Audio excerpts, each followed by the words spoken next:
ಇವತ್ತಿನ ಕಾಲದಲ್ಲಿ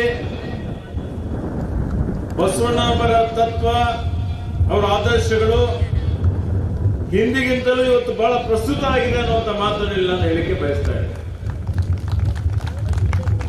ಯಾಕೆಂದ್ರೆ ಏನು ಸುಮಾರು 850 ವರ್ಷಗಳ ಹಿಂದೆ 12ನೇ ಶತಮಾನದಲ್ಲಿ ವಿಶ್ವಗುರು ಬಸವಣ್ಣವರ ನೇತೃತ್ವದಲ್ಲಿ ಏನು ಸಮಾಜ ಧಾರ್ಮಿಕ ಕ್ರಾಂತಿ ಆಗ್ತದೆ, ಆ ಕ್ರಾಂತಿ ಸರ್ವ ಸಮಾನತೆಗಾಗಿದ್ದಂತ ಒಂದು ಕ್ರಾಂತಿ.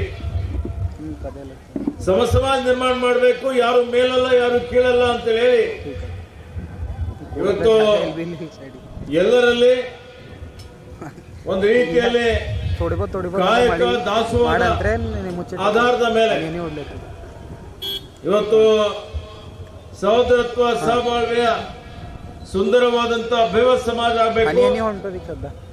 ಎಲ್ಲಿ ಉತ್ತರ ಕರ್ನಾಟಕ ನ್ಯೂಸ್, ಇದು ಕನ್ನಡದ ಉಸಿರು.